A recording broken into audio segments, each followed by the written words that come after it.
Souvent, quand j'ai une scène un petit peu technique à réaliser, comme une scène de combat à l'épée, une scène de tir à l'arc, je vais effectivement faire poser un modèle et faire des croquis ou des photos pour arriver à capter le mouvement qui va être le plus intéressant à dessiner, le plus lisible, et aussi tester si ce que j'ai imaginé comme mouvement est réalisable par le corps humain. Oui, parce qu'en dessin, on a cette liberté-là, c'est-à-dire d'aller au-delà justement de la photo, de pouvoir caricaturer ou exagérer un mouvement ou une scène d'action. Le tout est de trouver voilà, le juste milieu entre la déformation et la justesse du mouvement, et la rendre surtout très lisible, parce que quand on prend une photo, on a souvent des raccourcis qui ne sont pas très jolis à dessiner ou absolument incompréhensibles en l'état. Donc pour que le lecteur comprenne tout de suite quelle a été notre intention, voilà, il faut généralement tricher un petit peu avec la nature. C'est souvent par séquence, ne serait-ce que pour des raisons pratiques, c'est-à-dire que si j'ai une scène de bataille, je vais avoir besoin d'armes, d'armures, de costumes, voilà, de modèles, d'armées, voilà, énormément finalement de documentation qui prennent beaucoup de place sur le bureau, qui est étalée de partout, que ce soit sous forme de livres ou sous forme de photos sur l'ordinateur. Ce qui fait que je ne peux pas m'amuser du jour au lendemain à dire oh bah tiens non, aujourd'hui je vais faire une scène dans un château avec des jeunes filles. Non, voilà, on termine ce qu'on a commencé avec ce qu'on a sous les yeux. Ça a un côté pratique aussi parce qu'au bout d'un moment, à force d'avoir dessiné 2-3 soldats, bon, ça va, on a compris comment fonctionnait la boucle, quelles étaient les lances qui revenaient, et on finit après par ne plus avoir besoin de sa documentation. On va dire que les personnages d'arrière-plan vont se faire automatiquement parce que voilà, on a étudié tout le costume. Le but n'est pas de recopier, mais de comprendre comment ça fonctionne. À partir du moment où on a compris le fonctionnement d'un vêtement, d'une couture, d'une cotte de maille, on est capable après de la reproduire sans modèle. Alors il y a certains décors qui me sont, enfin pas imposés, mais que Jean m'a demandé de faire apparaître, parce que lui, dans ses déplacements, il avait fait quelques repérages. Moi aussi, quand je me déplace et que je trouve voilà, un beau château, une belle ruine, je prends des photos. Et puis, en fonction de ce dont j'ai besoin pour une scène, je vais adapter le château en fait au déroulement de la scène. C'est-à-dire que je ne me contrains pas à faire à tout prix évoluer des personnages dans un lieu, mais je conçois le lieu pour que les personnages puissent s'y déplacer. Donc c'est l'inverse de la réalité justement, c'est-à-dire que je connais le scénario, je sais le chemin que doivent parcourir les personnages, donc je me débrouille pour que mon décor puisse permettre à ces personnages de se déplacer. J'imagine une course-poursuite dans un couloir, si je l'encombre avec des statues ou des armures, voilà, on va avoir une vue complètement bouchée, la scène d'action va être complètement étriquée. Donc, au moment où je fais ma mise en scène dans ce couloir, il n'y aura rien dans ce couloir. Voilà. Mais je fais souvent des patchwork, en fait, pour récupérer des éléments qui me plaisent graphiquement et puis qui, en même temps, donnent une cohérence ou une crédibilité par rapport au lieu où c'est censé se passer. Ben, la couleur, on va dire que c'est la récompense. C'est-à-dire qu'on a sué sang et eau sur le dessin, parce que le dessin, voilà, c'est technique, il faut que ça soit juste, voilà, il faut ancrer, il faut repasser, c'est méticuleux. La couleur, elle vient vraiment enrober tout ça, rendre lisible certaines parties, mettre en lumière, mettre dans l'ombre, faire ressortir des choses qu'on ne pouvait pas faire ressortir au dessin, tout ce qui est taches de sang, tout ce rouge qui éclate comme ça tout d'un coup au milieu de la feuille. Voilà, c'est vraiment l'aboutissement et la récompense. Et voilà, on peut poser son cerveau et se fondre dans la couleur.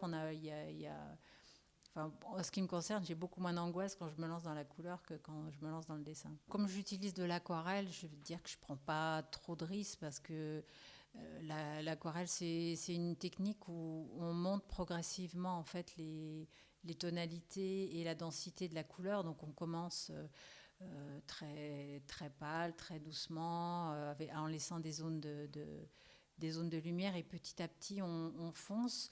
Donc on a suffisamment le temps de la réflexion pour se dire, bon, bah, là, stop, j'arrête, ou non, je continue à augmenter la puissance de la couleur.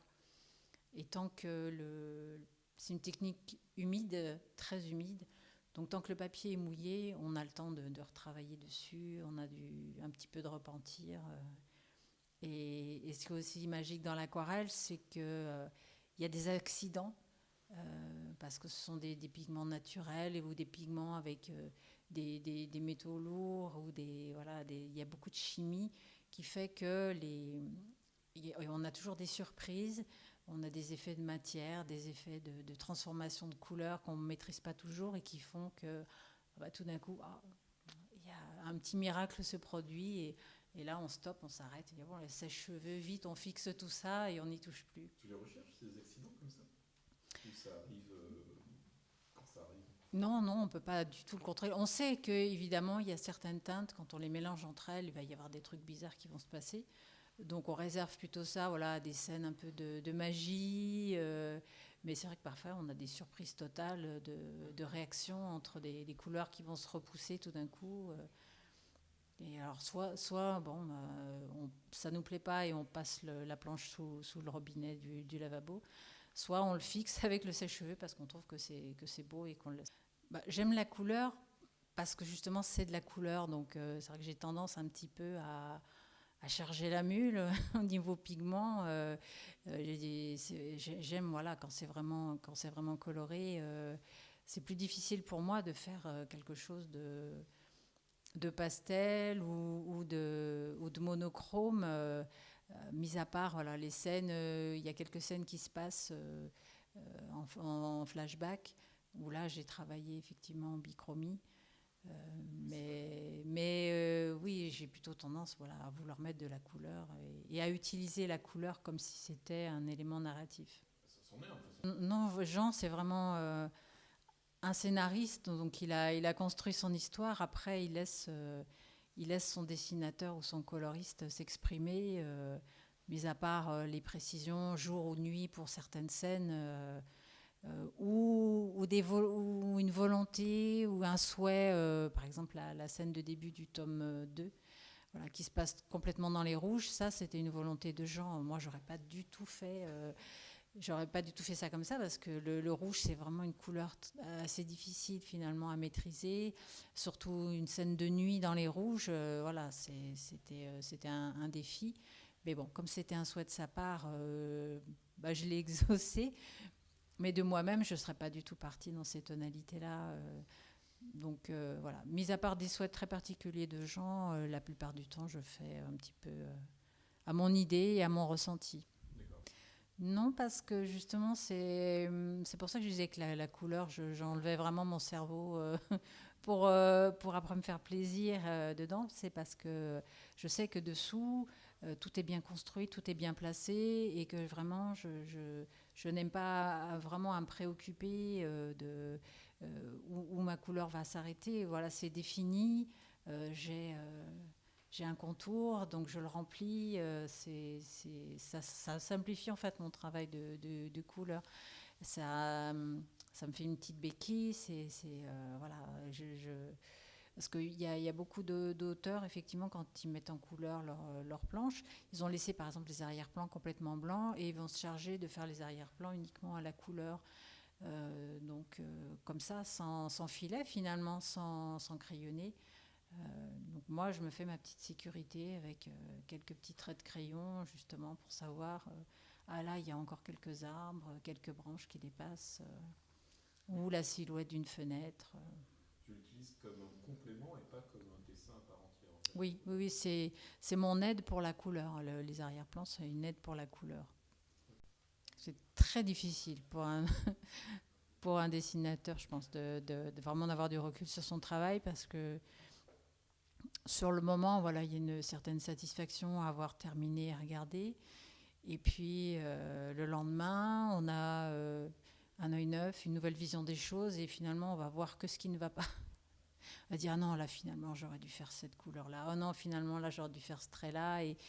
Et c'est ce qui nous fait avancer et progresser en même temps, hein, parce qu'on se dit, bon, bah, la prochaine, je ferai attention, je ferai plus ça, et on avance progressivement. Mais ouais, c'est très difficile d'avoir du recul parce que tout ce qui est ancien, on se dit, oh là là, mais quelle horreur, comment j'ai pu faire ça à ce moment-là, mais dans quel état j'étais quand j'ai fait ça, ou finalement j'avais peu de temps pour le faire, c'était encore une nuit blanche, on m'avait demandé de faire ça la veille, et j'ai pas pu passer tout le temps que j'aurais voulu sur tel ou tel dessin pour donner le meilleur de moi-même. Il y a toujours ce petit regret-là en fait.